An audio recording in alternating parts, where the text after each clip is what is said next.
আমন ধানের মৌসুম শুরু হয়েছে। আকাশ পরিষ্কার, মাঝে মাঝে মেঘাচ্ছন্ন।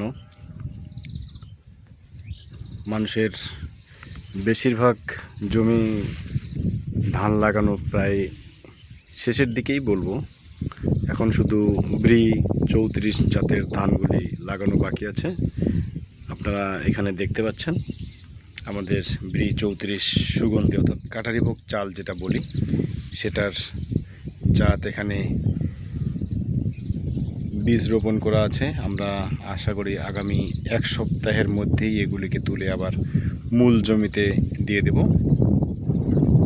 কারণ বর্তমান যে অবস্থা, প্রতিনিয়ত বৃষ্টিপাত হয়েই যাচ্ছে। বৃষ্টিপাত বেশি হলে যেটা সমস্যা হয়, জমিতে প্রচুর জলাধার তৈরি হয় এবং ছোট গাছ দিয়ে অর্থাৎ শুধুমাত্র বীজ রোপণ করলে সেখানে ধানের গাছ টিকিয়ে রাখা অসম্ভব হয়ে পড়ে। সামনে যে জমিগুলি দেখতে পাচ্ছেন, এগুলিতে ব্রি 34 ধানের জাত রোপণ করা হবে।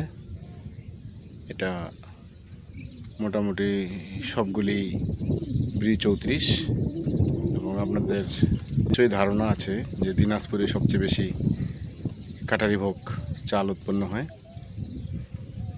এই সেই ব্রি 34 ধানের জমি এখন পর্যন্ত প্রস্তুত করা হয়নি, তবে পরিকল্পনা অনুযায়ী আগামী এক সপ্তাহের মধ্যেই সবাই জমি চাষ করবে এবং বীজ থেকে যে চারা রোপণ করা আছে সেখান থেকে উঠিয়ে মূল জমিতে লাগানো হবে।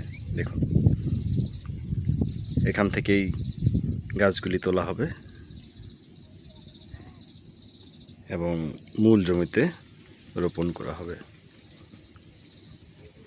আর ওইদিকে আপনারা কিছু দেখতে পাচ্ছেন, কিছু কালো এবং কিছু হালকা সবুজ জাতীয়।